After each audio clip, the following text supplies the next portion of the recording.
Okay, I made it another day. Day 2 of my video journal. I'm going to start out with a Daleism. What doesn't kill you makes you stranger. Yeah. Oh boy, I miss those. Anyways, I did get a hold of my employer. Yes, they did not take out any federal withholdings. And the reason is, not only do I work for the county dump, I also work for the County Election Commission. The Election Commission does not take out taxes. Somehow the computer messed things up enough to where they didn't take out a cent of federal income tax for me. Yeah. So I will have to pay that $1,099 to the IRS. Oh dear God. Yeah. Anyways, about my financial situation. I do have health insurance through Marketplace. I've got a silver plan. It has a maximum of $700 out of pocket. I met that my first office visit with my oncologist. The total for that one office visit was over $17,000. This house that I live in costs $20,000. To put things into perspective. Okay, granted it was $20,000 brand new off the lot in 1994, 93, somewhere in there. But yeah, that puts things into perspective.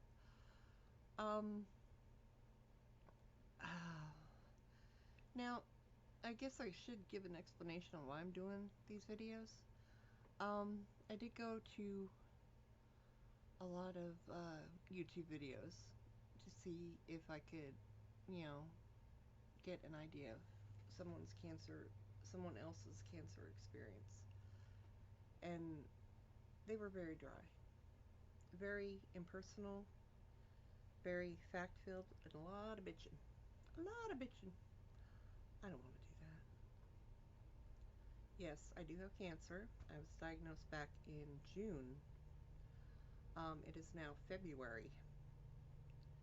It took months for me to get my diagnosis because I do have stage 4 metastatic HPV positive squamous cell carcinoma, and then at the end of that, in little parentheses, cervical cancer. I have no lesions on my cervix. My lady parts down there are completely normal and not affected. This cancer, once it, let's see, I have a mass, para-iliac mass in my lymph nodes along my iliac and aortic veins are iliac and aortic arteries are affected. I have one in my chest that's affected. Now, I had a lump in my breast. They did a lumpectomy on my arm. I've got the scar from that here. It's pretty cool. Makes me look like I'm all emo with that scar. There it is. I had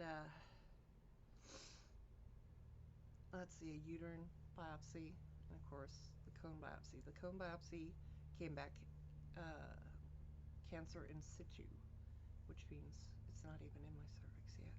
It's just present, and it's going to grow. It's waiting to grow. But for some reason it went straight to my lymph nodes. That's what makes me stage 4. It's because both above and below my spleen are affected. And that's what makes me probably incurable. If it wasn't for that one in my chest,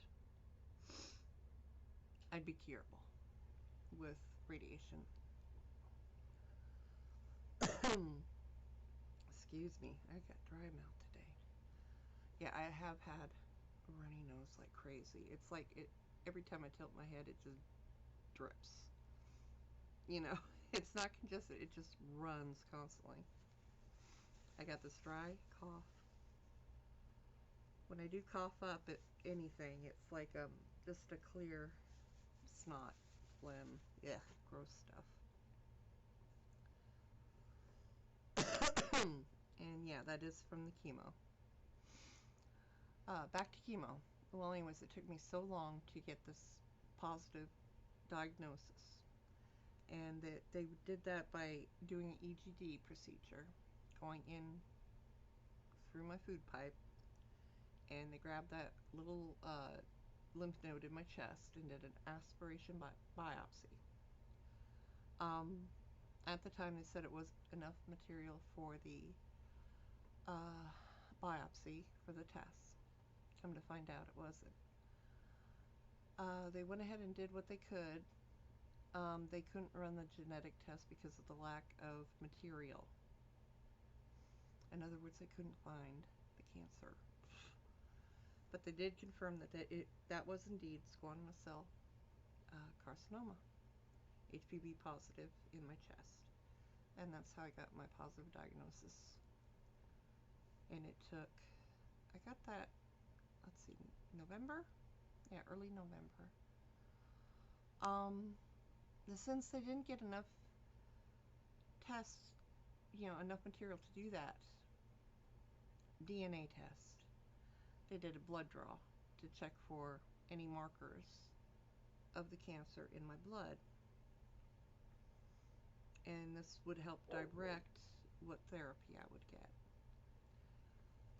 One of the drugs, Keytruda, looks for a T-cell marker. And that's what they were looking for, and they could not find it. My blood draw came back absolutely perfect. And it's not absolutely perfect. So, my insurance didn't cover my Keytruda treatment that the doctor wanted to put me on. And he is doing a very aggressive approach. Yes, I have lost my hair. Yes, I am losing my eyebrows, my eyelashes. My hair is falling out everywhere, which really isn't so bad. It really isn't. Well, anyways, they did. I don't make that much money working at the dump. So I was able to get financial assistance through Merck to have the drug shipped to me for free from them, and that was fantastic. I just had to sign the paperwork. The oncologist's office did all the other work and got me my Keytruda. And I believe I'll be getting 2 more infusions of Keytruda, I think. I don't know. I'll have to wait a couple weeks, see what happens there. Yeah, so I am getting my Keytruda. Hopefully it'll work. Probably won't, but it's worth a shot. I've also got a grant from the Cancer Copayment Assistance Foundation. It's a $4,000 grant, up to $4,000, that they will help me pay for my co-payments on my treatments, my doctor's offices, or doctor visits with my oncologist, palliative care, and my drugs. I don't know what drugs they cover, but they'll help me pay for it. And like I said, I've already reached my maximum out-of-pocket deductible with my primary insurance on that first visit.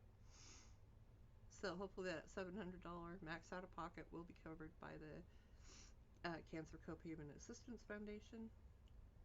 I even got a little letter, sent them a little letter with a copy of it. I've given it to my oncologist's office twice.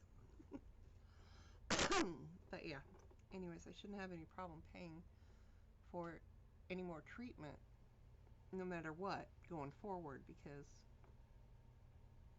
my maximum out-of-pocket expense.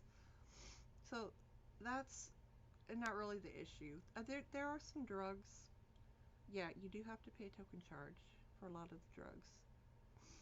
The co-insurance, of course. I don't know if the copayment assistant or Cancer Copayment Assistance Foundation is going to help me through the drugstore pharmacy, or if it just covers my chemo drugs, my chemo infusions. I did try to ask the pharmacist, but he just told me, well, this one doesn't have a copay. It's a maintenance medication, so it's free. Okay, I take it. So yeah, I got my treatment care pretty much managed. Um, and let's see, another thing, food.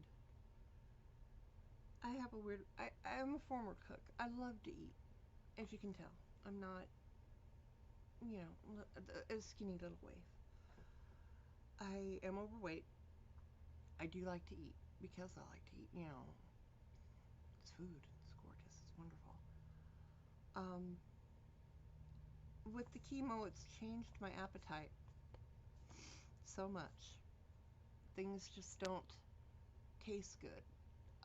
One of my favorite indulgences was, nearly rotten bananas, when they're all brown and spotty on there, and, you open them up and they got, they're mushy and soft and sweet and delicious.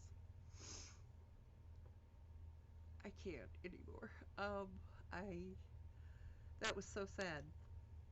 I couldn't, it all, they tasted like green bananas, even though they were definitely overripe, nearly rotten bananas. They tasted like green bananas. Gross. Um, when I do get these, I have trouble tasting salty, and sweet things have a strange texture. Potatoes also have a very grainy texture that I can't get past.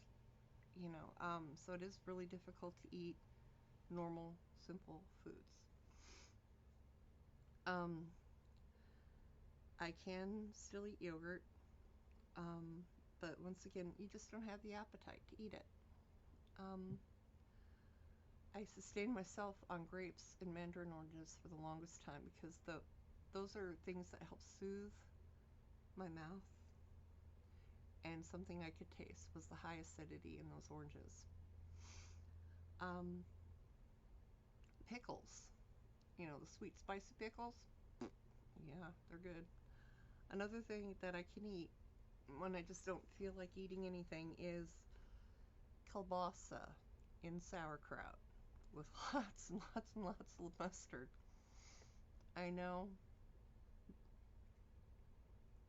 That's one of my favorite childhood dishes too. You know, my dad would make it. He'd simmer it, not the pan. With me, I just throw everything in a pan, throw it in the oven, and eat it through. But my dad would simmer it, in a little foil boat, everything. No, not me. I just throw it all in the oven. And that's one thing that I can eat. I can keep down. No reflux. And I think a lot of that has to do with the vinegar, the acidity. As long as I can eat that vinegar, acidity stuff, that's the flavors I'm going for. That's what I can taste. That's what is appetizing. Now you may think, Tammy, do you really, need to worry about eating? Yeah, I do. I lost 4 pounds last week after my chemo treatment. 4 pounds in 6 days. And you might be going, oh, that's great. No, it's not great, because overall I've lost 20 pounds. And I was told that if I lose 30 pounds, they're going to stop my treatment, because we're getting into a dangerous weight loss there. So I have to concentrate on keeping weight on. I can lose a few pounds here and there, I might as well take advantage of it. But overall, I need to eat. And it's a different mindset when you're eating to sustain than eating for pleasure. And it sucks. It really does. I even got ordered some protein shakes, just to get something in me. And I can't really enjoy them anyway, so what doesn't kill you make you a stranger. That's what my husband always used to say.